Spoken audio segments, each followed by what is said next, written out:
to the Mill. My name is Dawn and this is...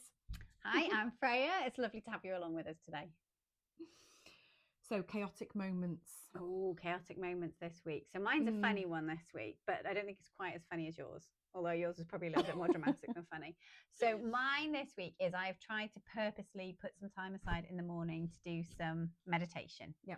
So Nice. yeah, sometimes I do guided meditation, listening to music or listening to, somebody talking. And actually what I've tried to do is actually just having a few minutes, just sort of silent meditation, sitting before I start the day to kind of get my brain focused. And I think what's really funny, I suppose that's the sort of the me attempting clarity moment. And then the chaos moment is, so Dawn and I were just preparing for today's session. Dawn was like, why is there a timer for like 2 minutes left on your phone? And I was like, oh.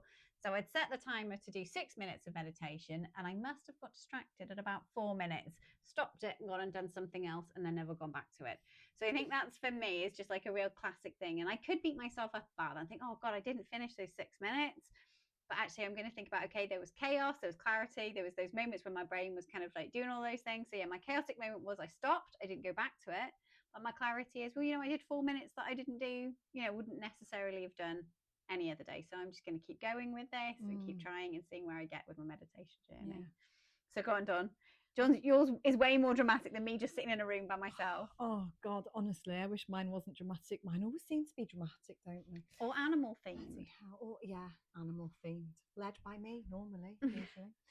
So for me, my chaotic moment this week was I'd not been feeling well anyway, and we've had a really busy week launching our new business and all that lot. And I was finally up going to work one day and I had lots of things in my head. So I get on the A55 and I'm driving to work, and all of a sudden my car flashes up. Your tank is empty. And I'm doing 75 miles an hour on a very busy road. Oh my goodness. And it just stopped. And I had to, there was no hard shoulder either, so I had to just like get it into as close to the barrier as, oh God, honestly, I couldn't believe it. I couldn't even get out of my car, I couldn't open the car door, so I had to climb over the other side and get out. Yeah, it was honestly one of the scariest things I think I've ever done in my life. And then you forget what to do. I passed my test like a million years ago. Chaos. I can't remember. Yeah. Absolute chaos. I was like, right, get out of the car. So anyway, yeah, I'd not realised with all of the chaotic moments in my life recently that my car actually needs fuel. Who'd have known? Who'd have thought? Who'd have thought? But then that's a metaphor for all of us at the moment, isn't it, Dawn? Yeah. Making sure we're looking after ourselves and filling up, or we will just break down. Absolutely, yeah. And then my lovely clarity moment was my hero, my rock, Steve. One phone call, like, I'm broken down. Bless him, he was there in a shop. But yeah, I had to get, the lane was closed. They had to come and put cones out. They had to tow me off. It was embarrassing because I said to them that I'd broken down, and then eventually had to tell them it's because I ran out of fuel. My bad, sorry. But everyone's allowed to make mistakes, Dawn. Yeah, I know. Why am I so bloody dramatic all the time? Wow. It's just typical, isn't it? But yeah, it's all good. It's all good. And I think we're all alive. I would say that's the most important thing. You're alive. Everyone's alive. There was no damage to the car. No. The car now has petrol in. Yes. Yes. Good. It's never going under 400 miles ever again now. Wonderful. I'm not going to let that happen. I will, by the way. Most definitely. Probably next week.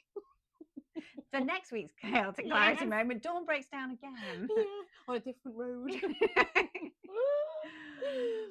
Right. So, yeah, this week we've got a good one. I'm really interested in this. We've got a really good topic today. Yeah, I'm really excited to talk to our listeners about this. So this is RSD. RSD, Rejection Sensitivity Dysphoria. Freya, tell us. I know, yeah, well done, Dawn. Beautifully Tell us what it is. I will do. So it's not a formal diagnosis, so not like autism or ADHD. It's not in a DSM manual, for example. Okay. So it's not sort of a category specific diagnosis. But what it is, and how I try to see it, is more of somebody's profile. So when we're looking at neurodivergent people, we often look at creating a profile for them. And that is their strengths, so things that they're really good at, and then their areas of need. So they're things that they're going to struggle with. And RSD, or Rejection Sensitivity Dysphoria, is kind of part of that profile. So you might see a lot of people who are neurodivergent have this within their profile. And basically what it is, it's that somebody has like this real feeling or worry that they're going to be rejected by other people around them, that they are being criticized, and that either might be sometimes real criticism or it could be perceived criticism. It might be that they're kind of like really worried about meeting even their own expectations or other people's expectations. And it's also going to be that real sort of dread or that feeling that other people are going to be disappointed in you. So the rejection part is kind of makes sense, really. It's that sense of, you're going to be, rejection sensitivity. So you're really, really sensitive, not in a sort of, overly dramatic way, but actually in a way that's really true for you, that makes you feel all of those bad things that are going to happen, that somebody is, going to be disappointed in you, that they're going to criticize you, that, people are going to reject you. So that's kind of what it is in a nutshell. Yeah. So we know, don't we, Freya, that people with neurodivergence are more likely to get up to 20,000 more negative comments, negative feedback than somebody who would class as neurotypical. So do you think that rejection sensitivity dysphoria comes from these negative comments, or do you think that somebody can be born with it? Yeah, I think that's a really, really good question, Dawn, and it kind of hits on two really important things for me. So it's that nature-nurture debate. Is it something that we're born with? Is it how our brains work? Or is it something that actually we've lived through? Yeah. And I agree. So that statistic is frightening. If you think 20,000 criticisms or comments that are negative, and no wonder you get sensitive to that, because it's constantly all you hear.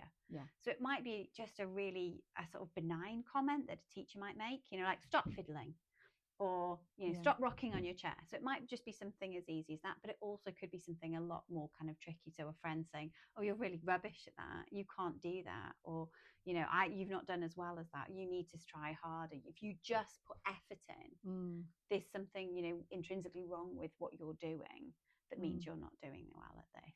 So yeah, if you think about all of that, no wonder if you are a person who's had all of that criticism around you, you're going to become particularly sensitive to it and worried that that's what's going to come, because that's your lived experience. But there are some other things as well that kind of are part of rejection sensitivity dysphoria. So the first one is, if you think about neurodivergent people, they're going to be more likely to have, their differences in their emotional regulation. So, they're more likely to think about, sometimes their emotions will go up and they'll feel them very, very intensely. And sometimes their emotions will go down and they'll feel those down ones very intensely as well. So if, for example, you were to say to me, oh, Freya, I didn't like the way you did that, I might not just feel a little bit hurt, I would feel really intensely hurt. Yeah. So because my emotions are so kind of intense when I have them.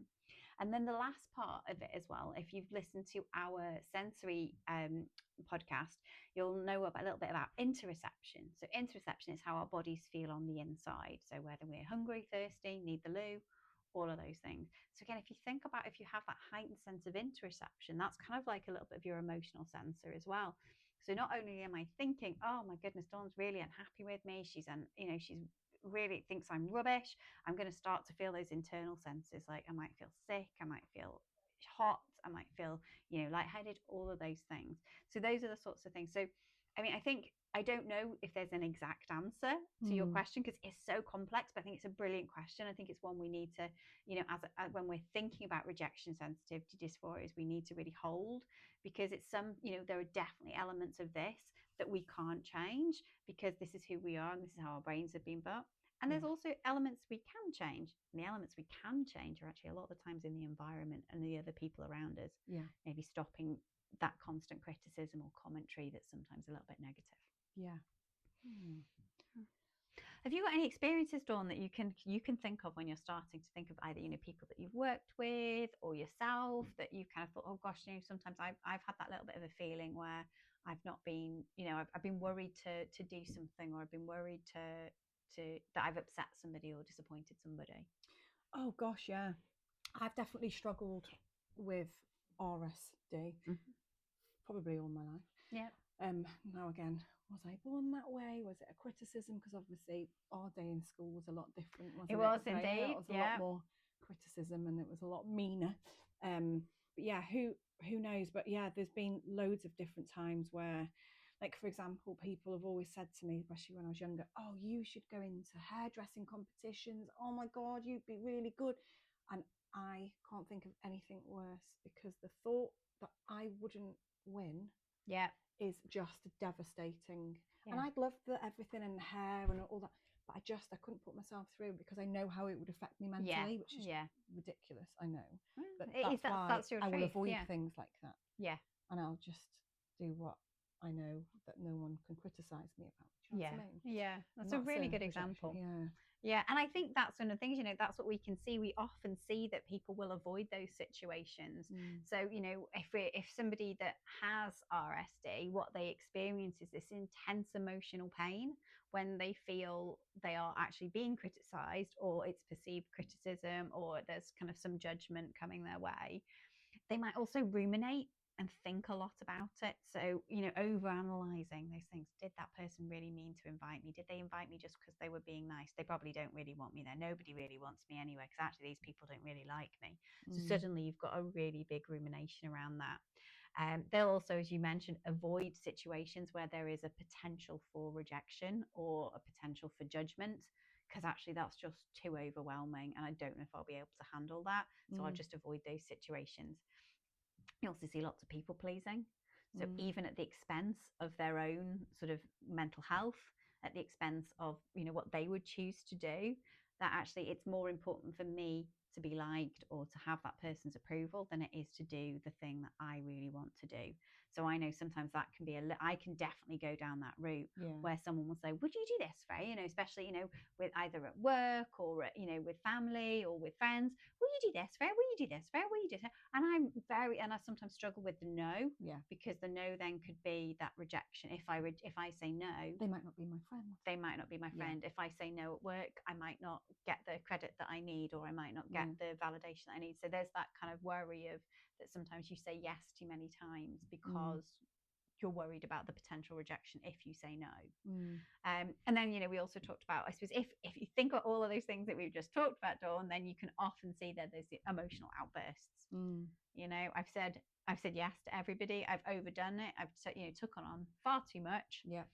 And then, the bottle of pop's got to come, the top's got to come off at some point, and you see the bottle of pop go everywhere because you can't kind of contain that anymore. Yeah. And I'm then definitely guilty of that one, most definitely. Oh, go on, tell us a little bit more about just that. Emotional outbursts. Yeah. And it's built, and you've people pleased, and you've said yes, and you've done, and then one little thing, a family member will say something, and you go, Nah!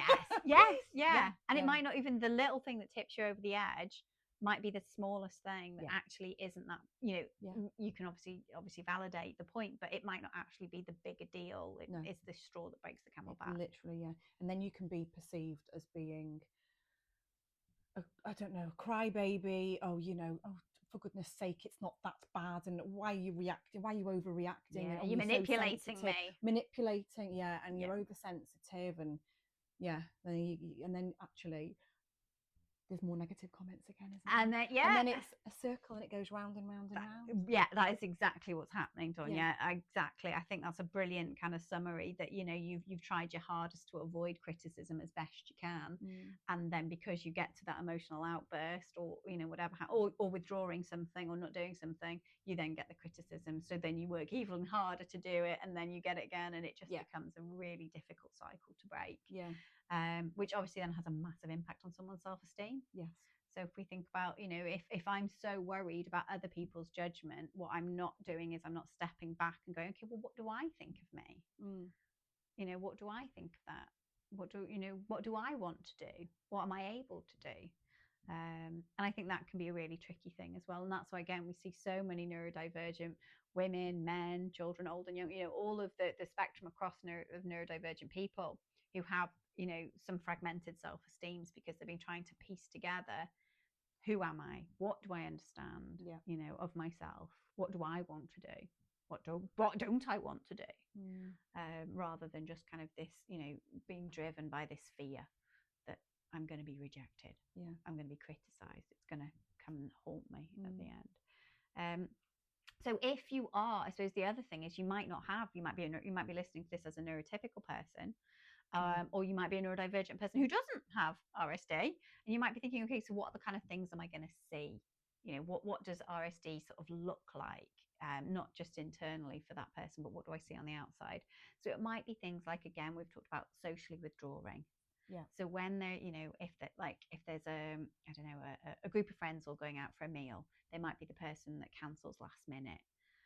They might get a reputation for being flaky, but it's not actually that. It's more that when they set up the plans, they were thinking, yeah, this is going to be brilliant, this is going to be great, and then all those doubts come in. But what if I do something wrong? What if they don't really like me? What if they wish I wasn't there? Oh, what if I don't meet their expectations and I say something stupid when I'm out? What if I drink too much? What if they're all wearing dresses and I'm wearing trousers and then I'm the odd one out? All of those questions. So it's just easier to not go. So you might see some of that. You might see the angry outbursts that you've talked about a little bit, that actually I've held it in and I've held it in and I've done all of these things to try my best, and now I can't do any more. Yeah. You might see a lot of masking, and I suppose that's going to be a really tricky one for people to see and understand.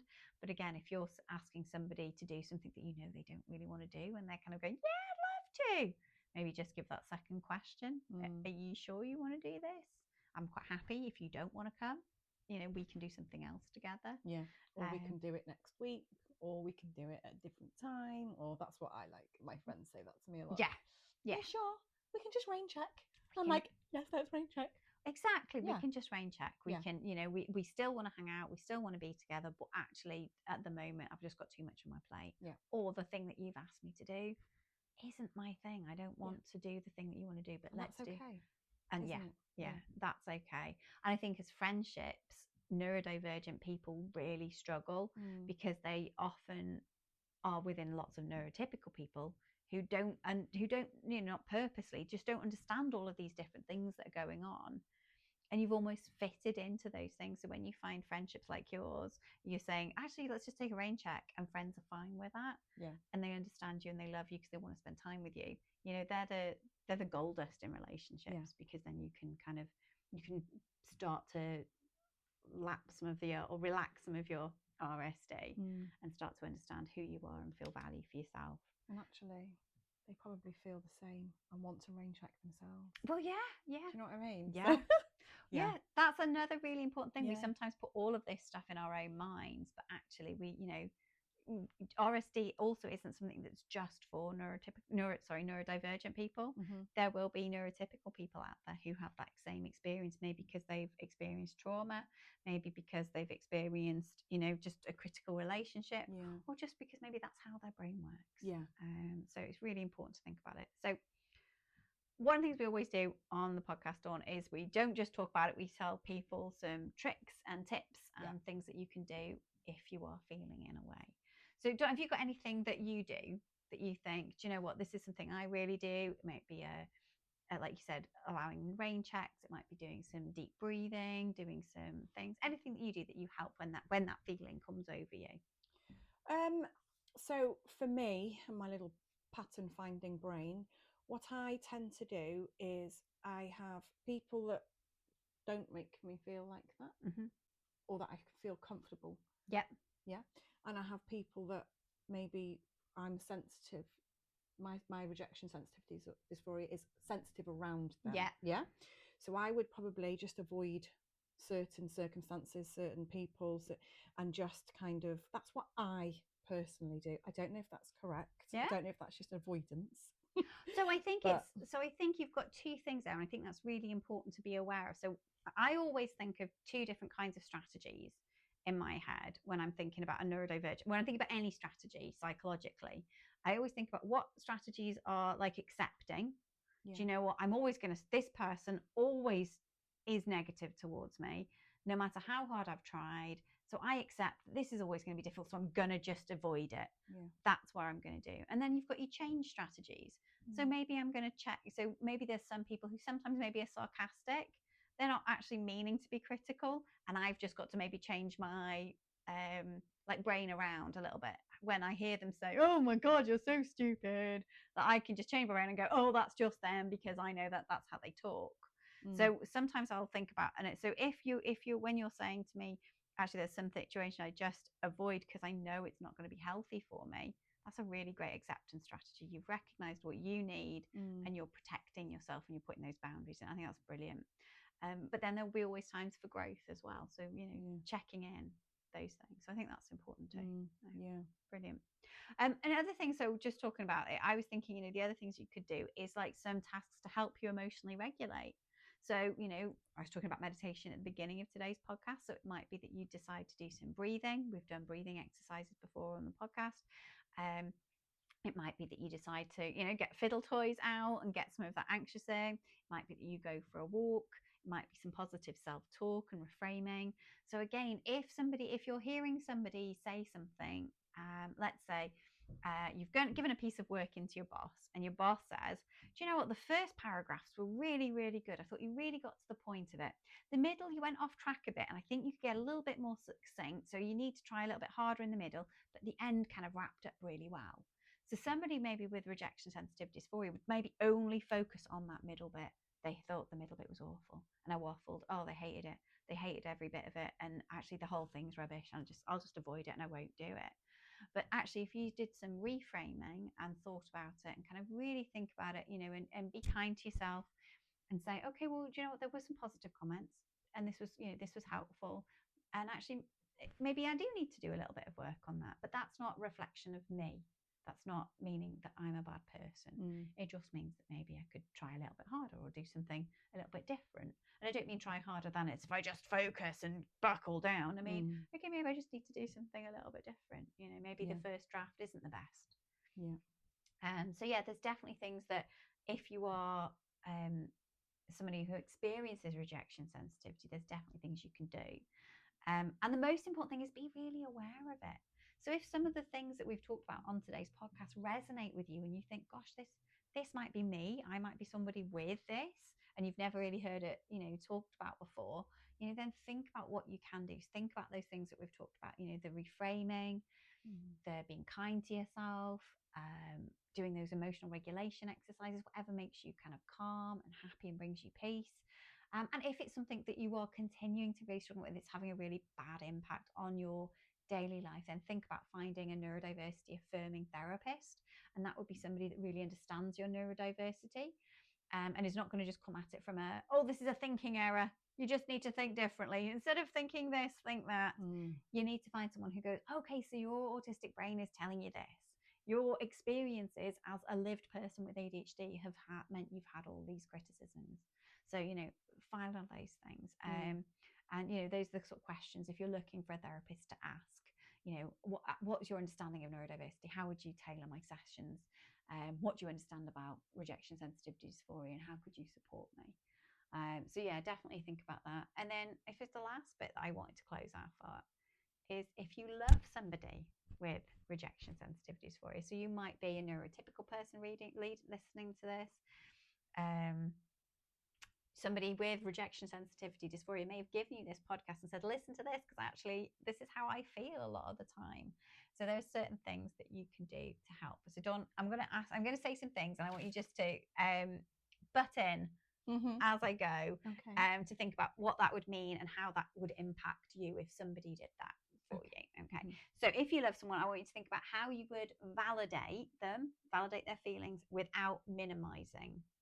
So what would that mean, and what do you think that would look like for you? Okay, so I'm going to talk as a mother with a child who struggles. Wonderful, I love it. So if they're struggling making friends, for example, but they've said that this happened, or they've said that I can't be their friend, or I wasn't allowed to sit on the table, which then will build up over years, and then obviously it can come out as I'll never have any friends. Yeah. And obviously what I want to say is, oh, you will. But like you say, you can't squash those big emotions when they're young people. So I kind of just try and say, that must feel awful. Like, that must be horrible. Yeah. But one day you won't feel like that. And one day you will find friends. I don't know if this is right or wrong, by the way. I think that's perfect. This is kind of like what I would say. This is what I do say to. No, I think that's a perfect response. child. And that's why I knew you'd give a beautiful, warm answer like that, because that's exactly what it is. You're validating the feeling. So they said they wouldn't let me sit, they wouldn't let me sit at the table. You could easily brush that off as a parent with the best intentions. Say, don't be silly. Everyone likes you. Don't be silly is a criticism. Everyone likes you is invalidating how I'm feeling. So with the best will in the world, what you said is so much better, because you're saying, oh my goodness, that must feel so big for you right now. And then, but you know what, it's not always going to be like that. So you're validating, you're not minimizing. Spot on, beautiful example. Oh, I feel like I'm on a test. I'm excited. Oh, I know, you're doing brilliant. So again, clear and compassionate feedback. So again, think about this. So let's say you've got to say that something wasn't done perfectly, something needed to be changed. I don't know, somebody's, maybe the child that you're talking about has cooked some cupcakes for you and they're raw in the middle. Okay. So we can't get away from that, because you're going to see. So how could you give some lovely, clear and compassionate feedback for that? I would just say, oh, do we need to pop them back in the oven for a minute? Beautiful. I don't know if that would be the right. I think you've got there'd be no criticism, but I'm not eating raw cupcakes. Exactly. So again, you've made it a we, not a you, which with that, beautiful response. So it's not you've taken them out early and they're not. You've asked a question, you brought it. Do we need to do this? We're doing this together. So again, we're not putting that on one person, which again, so many people with RSD struggle. It's all their fault. It's all them. It's not us. It's all them. Whereas you've just gone, you know what? Do we need to do this? It's a question. Oh, yeah. And it's not even a problem. Yeah. So again, you've given some really nice feedback. The cakes need to be cooked. That's why they need to go back in the oven. Yeah. Fabulous. Mindful of tone. How would you do that one, Dawn? So what do you think about that? Because again, tone is so important, especially if we're tired, rushed, or there's other things going on in our lives. So I want you to give me an example of a really unhelpful RSD tone and then a really beautiful one that I know you'll be able to do. Oh, okay. I've got a huge issue with tone, by the way. Like, because Steve can say something, and I'll go, oh my God, why are you angry? He'll go, I'm not angry. And I'm like, even your response to I'm not angry sounds angry. And he'll go, oh. And then half an hour later, I'll go, oh, are you all right? And he'll go, oh yeah, I just had 5 minutes to do something, so I was just in a rush. Yeah. So I'll be like, your tone sounds, and he'll go, oh, okay, I'm really sorry, I didn't realise. And then it would have maybe led to our child having a meltdown because of the tone. Yeah. And then he'll be like, oh my gosh, I'm really sorry, I didn't realise. And he's so lovely about it. It's not even an argument. It's just, I never realised, I never meant to. That was Daddy's fault. I was stressed because I had 5 minutes to get out the door. So that I know how important tone can be, because I instantly react to tone as well. I think they're cross with me. Yeah. And then your anxiety's through the roof. And and as a neurodivergent, often an autistic person, sometimes you can misread tone. So again, that's another reason. So again, it just becomes really, really confusing. Yeah, you assume it's your fault. Yeah, of course. Yeah. Well, whose else's fault would it be? Of course, it's all my fault. It's all my fault. I did everything wrong. Yes. So I always think when as best we can, and we're not perfect. So there will always be times when we're brushing, whatever, but always trying to, especially if we're doing feedback or we're talking to somebody, giving them instructions, it's trying to keep that real neutral tone that, it slows it down. It kind of maybe lowers an octave. We just kind of do that. So we're really mindful of tone. Yeah. The next one, as I always think about, is avoiding sarcasm or unclear praise. So if you love someone with RSD, please try to avoid sarcasm. If you love someone who has autism, who is autistic and has RSD, please try to avoid sarcasm, because it's just a minefield. Yeah. Go on, Dawn. What might that be for you, or how might you deal with that? So I actually can be quite sarcastic. Okay. And I think that I'm funny. I think, do you know what, Dawn? I'm agreeing with you on that one. I'm not even having that one up to date. You are very funny. Oh my gosh. But I've got friends who will go, oh, Dawn. And I've actually upset people. And I've gone, you have no idea how much I adore you, love you, and would never mean any harm. I just think that I was being funny, but I just assumed that they thought I was funny as well. Yeah. So sarcasm is not okay. It's a tricky one. It is a tricky one. It is a tricky one. Yeah. I think you have to be similar minded and understand sarcasm, and I think you both have to be understanding it to be able for it to work. Yeah, you do. And not to be mean. Yeah. Because I think I can be mean, but I don't mean to be mean. Yeah. Yeah, I think so. If I'm sort of imagining as well, if you said to somebody, someone who's just worked really hard, I'm going back to the cupcakes because they're in my head now. So, I've put them back in the oven, I've pulled them out, and I'm really proud of them. And someone might say something sarcastic like, "Oh God, they might be the worst cupcakes I've ever seen." And I'm going, are they the worst cupcakes? But you're meaning, oh my goodness, no, they're the best cupcakes, but I was being sarcastic, or, all of those different things, which can just get really, really confusing. Yeah. So, yeah, in those situations, I'd avoid that. I know. And, the irony is I am so sensitive to sarcasm. If I'd have brought the cupcakes out and someone would have gone, well, they weren't cooked long enough, or whatever their sarcastic thing was, it would break my heart. It would break me. Yeah, I would struggle with those sorts of things as well. And I sometimes, and again, I think you can see people with RSD tend to have like sort of slightly different reactions to that. So I'm thinking automatically, if I came in and I'd just done something and someone said, well, that isn't very good, I would either be really, again, RSD, you could either be really self-depreciating. Yeah, I know they're rubbish, aren't they? Oh my gosh, I can't believe I'm so rubbish at this, even though you may have been proud of them the minute before, but then someone's rubbish them. So you've kind of, to avoid them criticizing you, you've kind of come up with the whole, yeah, no, I know they're rubbish, that I was never trying to be good. And then I'm on your side and it's fine. Yeah. Or the angry outburst of, well, I'll never make cupcakes again. Yeah. And then we'll never make them again because it's a trigger, because it's upset me, because I'll remember the time that I made cupcakes and it was a bad thing. And then maybe I'll avoid making all cakes. Then maybe I'll avoid making all things. So you can see how it snowballs. Yeah. Open communication with people with RSD is so important. Oh, yes. Yeah. No, I agree. I just think knowing where you stand with people.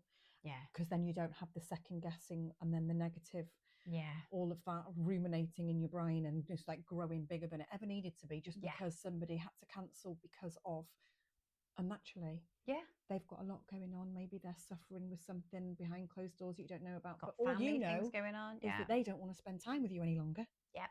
And you might think, is it because I said that? Was it because I was sarcastic? Yeah. And then you'll go down an awful whole tunnel. thing. Definitely. And I think as well, clear communication is another thing for me around kind of like inviting people to things or talking about things. So you might say, oh, Dawn, me and my other friend are going to the cinema on Tuesday. And then I might just leave it at that. And you might be like, did that mean I'm coming as well? Did they invite me? And then I'm at the cinema on Tuesday going, Dawn, where are you? And you're like, oh, I didn't know, because your communication wasn't clear, because I assumed you wouldn't want me there because I'm so wrapped up in my worry that you're going to reject me, you don't want me there, that I just assumed. So, there's some memes on Instagram, things that saying like sometimes neurodivergent people are like vampires. You actually have to physically invite them in. So that's so true, isn't it? That is so true. Yeah. And also, I'm not a fan of text messages. I mean, it's fine for like swapping of information and stuff, but I just think that you can read a message and there's no tone. Yeah. And I can read it maybe in a different way that it was meant, or I can read it in a funny way, but it's not funny. Yeah. Or I can read it in a, oh my God, they hate me, but actually that's not the case either. Yeah. So that's always a struggle for me. I don't really like serious texts, if you know what I mean. Yeah. I'd much prefer a phone call or face-to-face. Yeah. Yeah. It helps you kind of understand the context, doesn't it? Yeah, because then you can hear the tone. You can hear if someone's angry with you. You can see in their face. Yeah. Yeah. Definitely. And I think finally, the last thing I would say is reassurance.